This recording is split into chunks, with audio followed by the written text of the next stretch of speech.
Hello, I'm Juliet Mann, and this is the Agenda podcast, CGTN Europe's one-stop shop for smart, in-depth discussion of the issues that really matter in the world today. June the 20th marked the annual World Refugee Day, and this year the statistics are more troubling than ever. 2024 marked a new record, with almost 130 million people across the world displaced, everywhere from Gaza to Myanmar, Sudan to Venezuela. Last year, the UN's refugee agency, the UNHCR, spent nearly $5 billion, less than half of what was needed, thanks largely to governments around the world cutting back on their aid budgets. With me now is UNHCR's Head of News and Media, Matthew Saltmarsh. Thanks for coming on the agenda. Look, the numbers are truly sobering. 1 in 67 people forcibly displaced worldwide. The numbers just keep going up, don't they?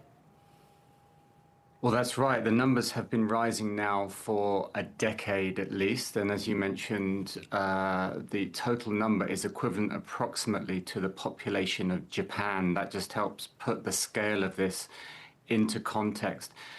And the reason that the numbers are rising is that, unfortunately, the world has not been good at making peace. There's been a proliferation of conflicts, some of them major conflicts in different regions, but also smaller conflicts across the world in various places. So that's the reason things have been increasing.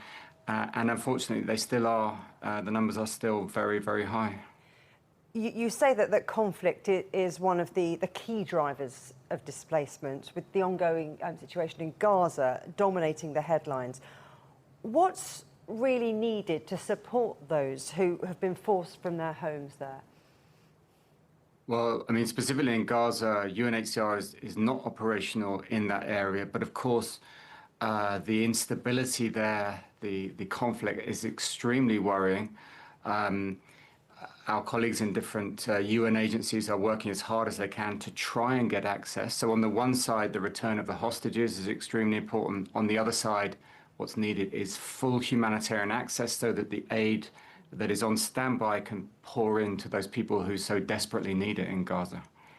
Of course, there are other things going on in the Middle East right now, and I wonder how concerned you are about the escalating tensions between Israel and Iran and what that could mean for the refugee crisis in the region.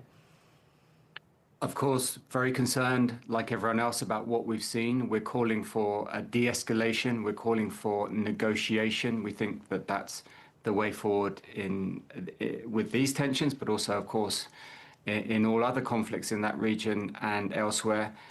Until now, we haven't seen a major displacement crisis, but who knows what's going to happen. Watching the situation very carefully and hoping that it doesn't escalate further so that people aren't displaced in significant numbers in Iran and into neighboring countries. Now, some places are more underreported than others. Where are people being forced to flee their homes from that might not be on the front page?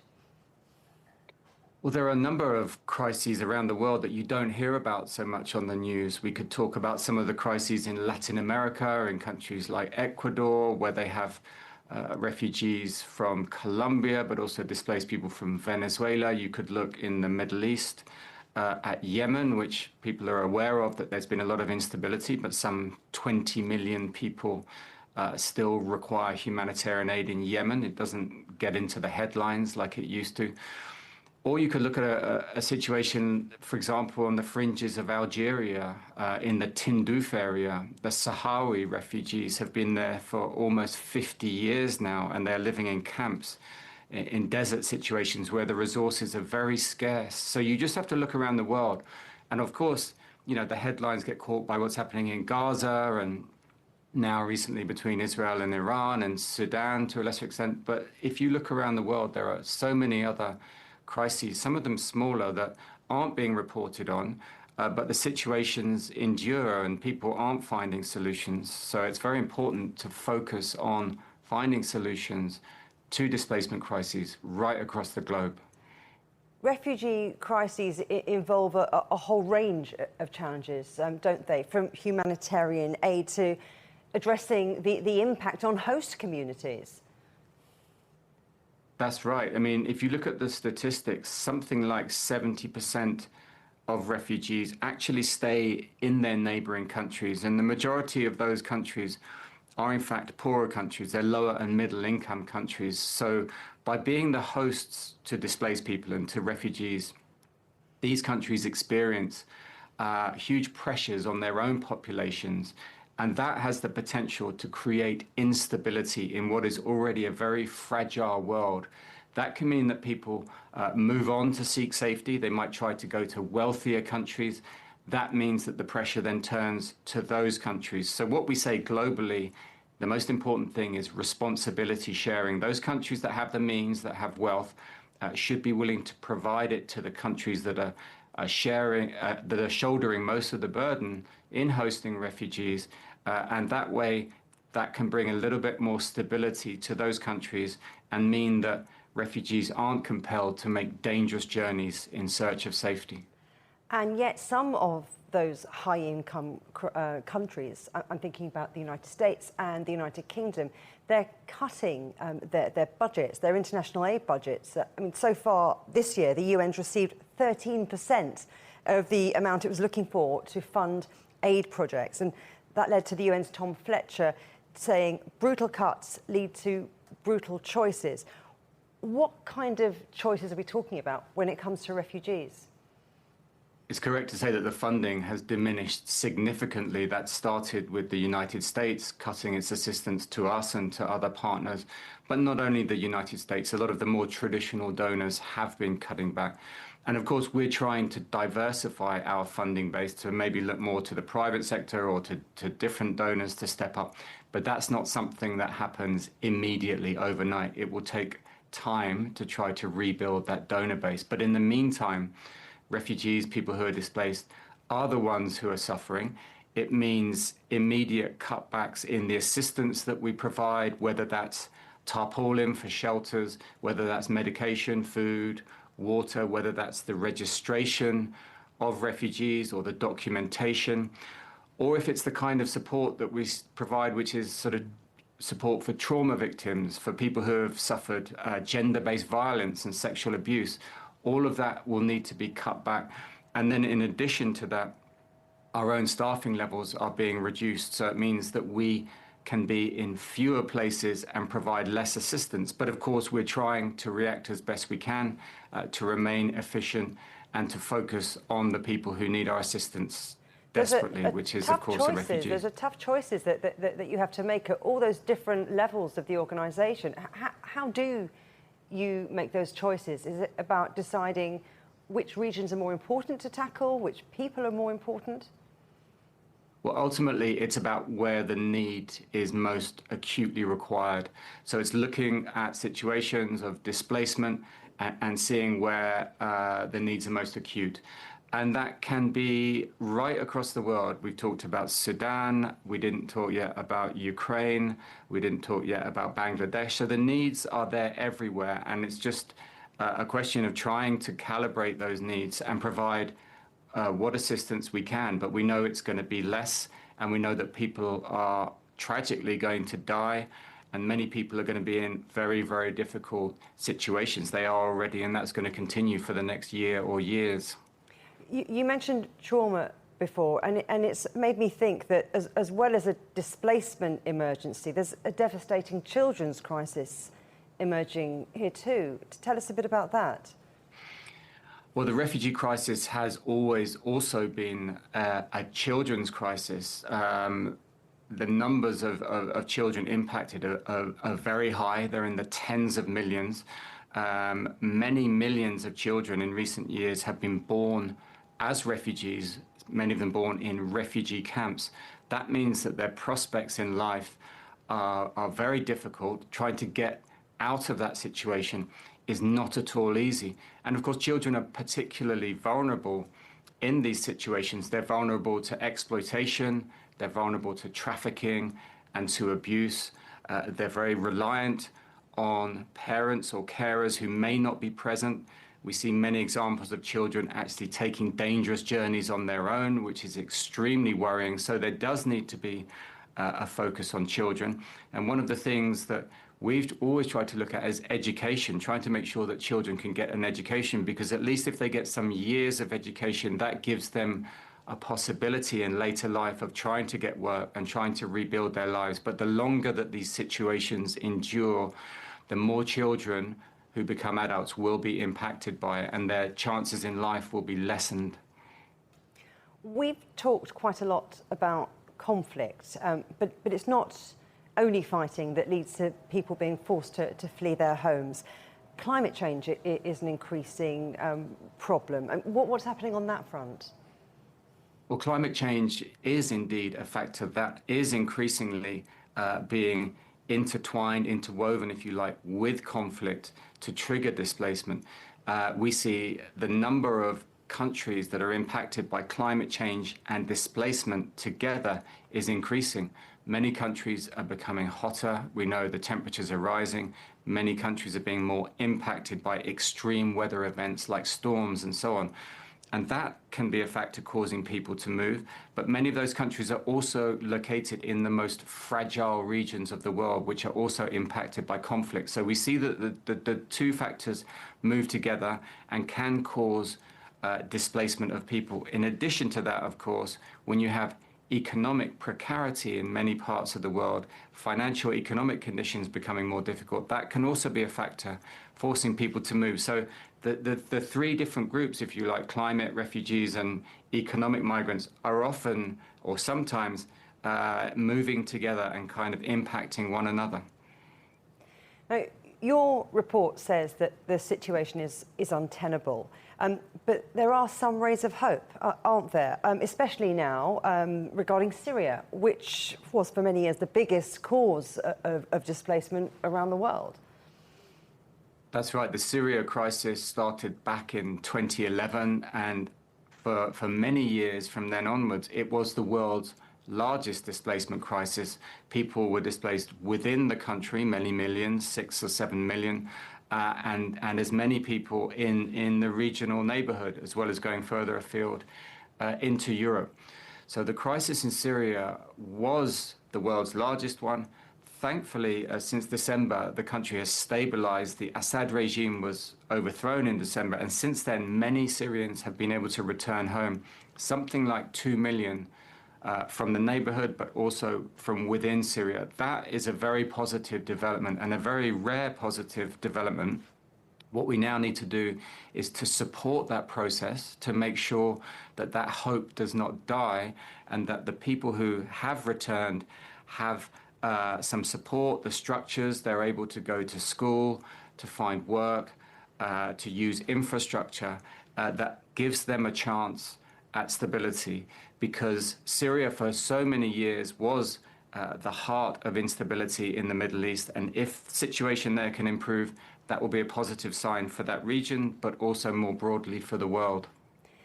The world needs short-term fixes as well as these longer-term solutions. I mean, what do you think needs to happen now to prevent the refugee crisis getting even worse?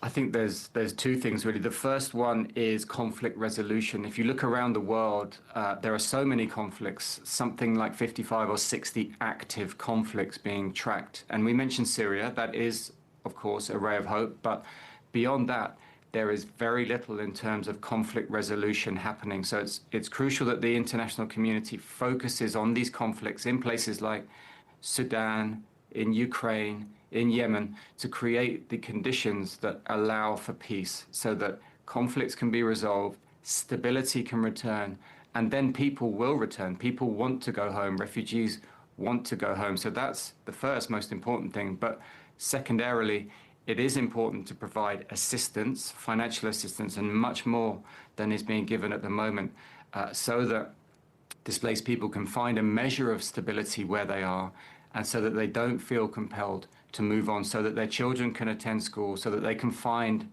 the means of working, of a livelihood, so that they're not abused, and so that they have prospects, and then the path for them to return home is much easier as well.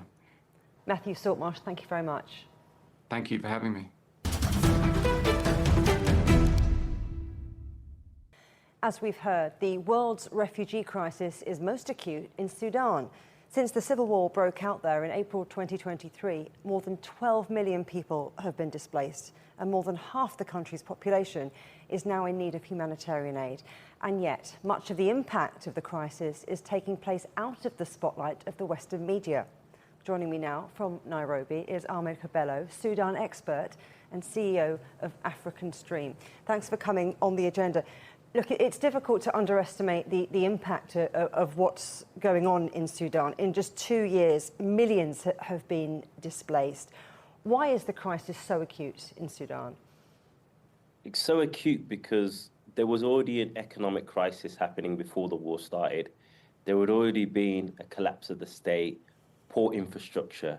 And then when the country's two largest armed forces started fighting each other, that's the Sudanese Armed Forces, which has approximately 150,000 fighters, and the Rapid Support Forces, which has approximately 100,000 fighters, both of them armed to the teeth by foreign powers.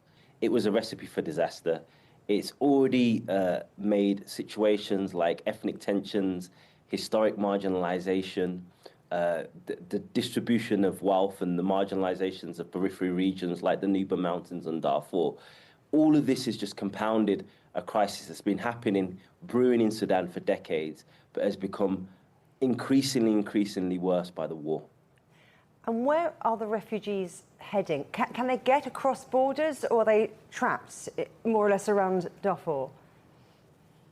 So the refugees in Darfur are trapped because there's been ethnic targeting of the Masalite tribe.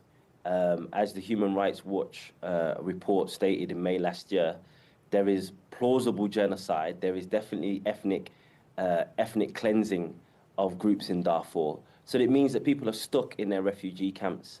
If they try and leave and go to Chad, they've got a very real possibility of being captured at a checkpoint, beaten, potentially raped, or even worse, killed. So many people are deciding to stay put.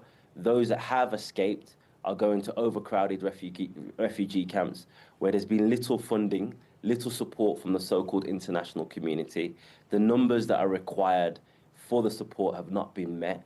And then those that have left to places like Egypt and Ethiopia have also faced a perilous journey. And when they arrive, you see the appetite to host refugees is simply not there.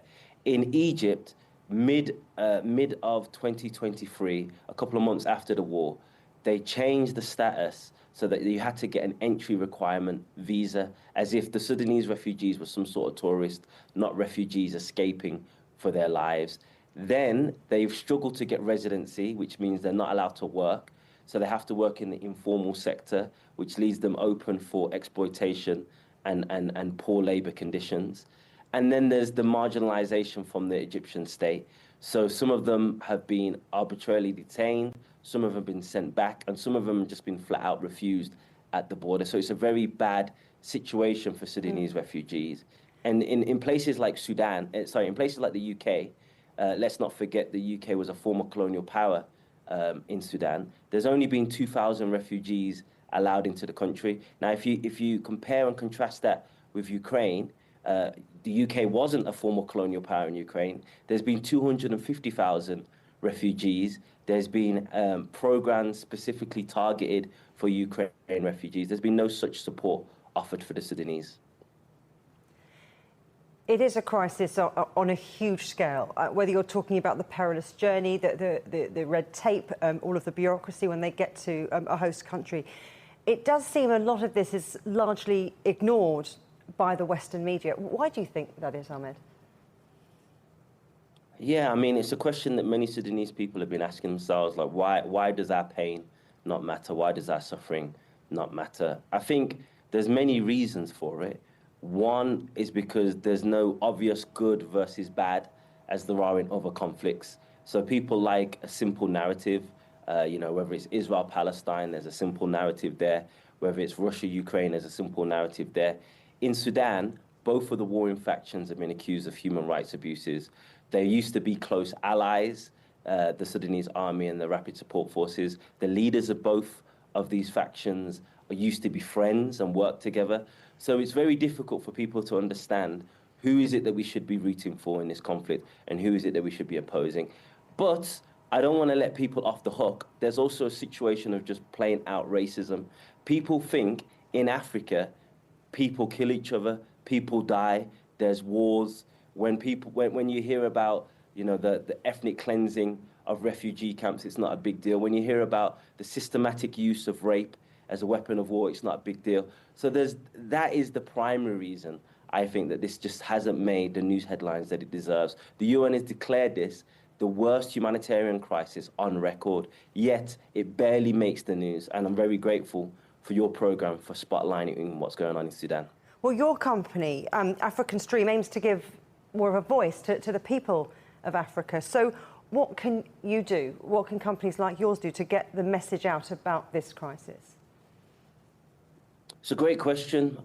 When it first happened, we tried to report on the numbers and show just how much of a devastating this crisis and this war is in terms of numbers. But we soon realized that even that wasn't resonating with people.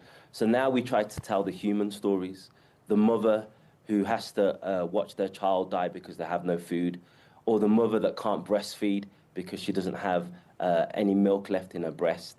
These are the type of stories that resonate, to show to people, Sudanese people are just like you, just like me. I am Sudanese. I have family that have been displaced. I've had family that have died. My father was in the war zone for 7 months. He couldn't get out. So these are real people, you know, despite the dehumanization of people of Sudan, they're people just like you. Their children deserve to go to school. Their moms deserve good hospital treatment. They deserve a future, they deserve opportunities, and they deserve our support. And I'd really urge, you know, citizens of the world to urge their governments to do more to support Sudanese refugees, to support Sudanese charities. When I look online, the only people that seem to be raising money for Sudan are Sudanese in the diaspora. Yet when crisis happened around the world, when there was the earthquake that happened in 2023 February in Turkey, Sudanese volunteers went to Turkey to provide support. When there was a floods in Pakistan, Sudanese people were raising money, but yet when we're in crisis, we're not seeing that same response from the international community. Ahmed, Kabello, thank you very much. Thank you for having me. Of course, escaping conflict or climate change is just the beginning of a refugee's troubles. Many face the prospect of remaining stateless for years, denied basic rights in the countries they end up in.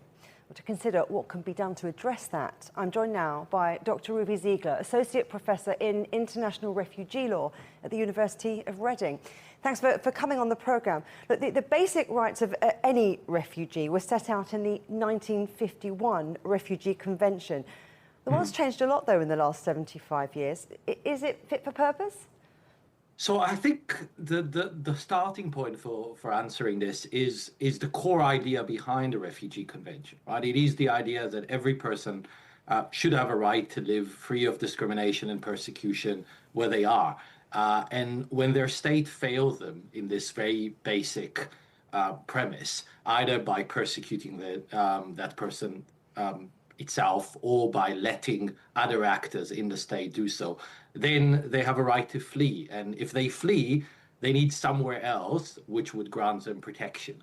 And the idea that if somebody then arrives at another country, then they have a right not to be pushed back from that country. They have a right not to be sent back to where their life or freedom is in danger, which is the core principle of the Refugee Convention, the non-reformer principle. That is as relevant today, if not more, than it was in 1951 when the Refugee Convention was drafted.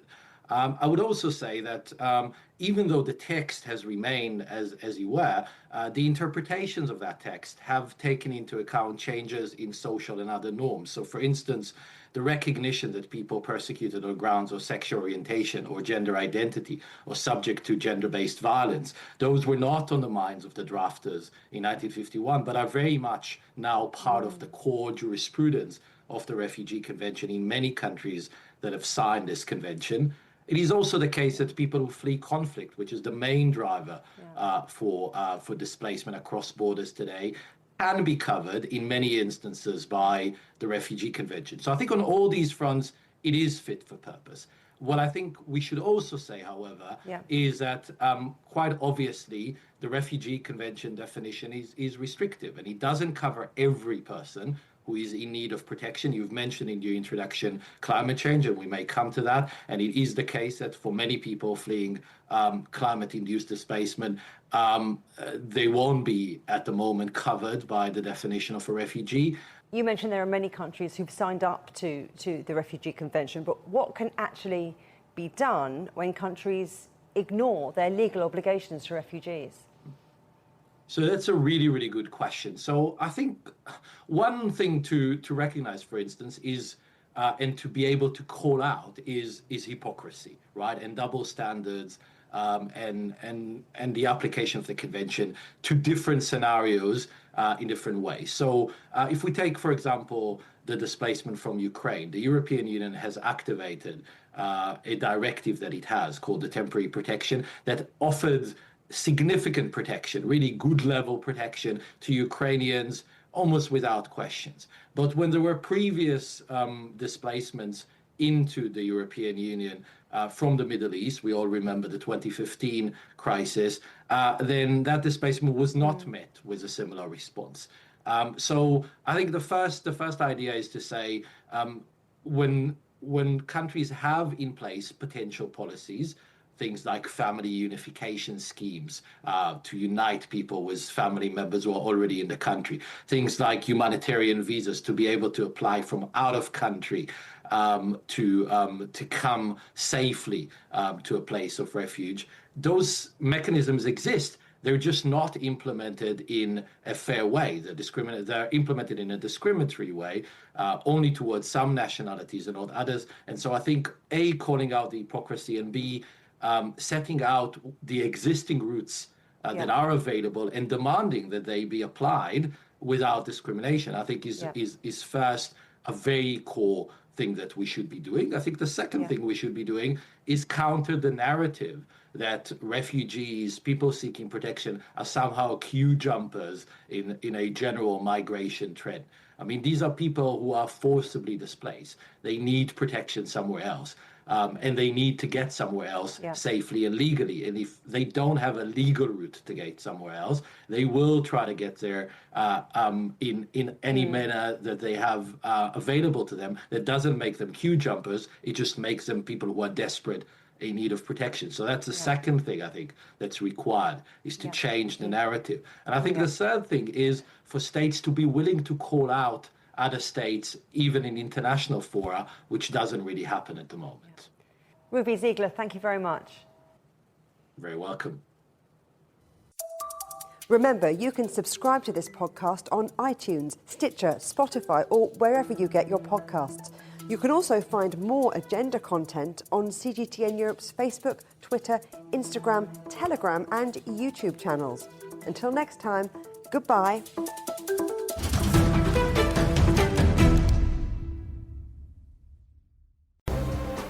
The most interesting questions. Are there other living beings beyond Earth? Will man or machine be in charge? Great question. Always have more than one answer. Well, hold on, let me just draw up a list. And always come from more than one person. That's where the credibility lies. The concept of having a machinery which is alive and evolving didn't wait for us. The end of inequality of incomes and wealth around the world, can you imagine how difficult that is at the moment to achieve? Every episode, Stephen Cole, Murray Beveridge, and some of the brightest minds out there shed light on the answers to some of the most intriguing questions. There are two ways of looking at this. Machines can't really discriminate between civilian and military targets. The Answers Project.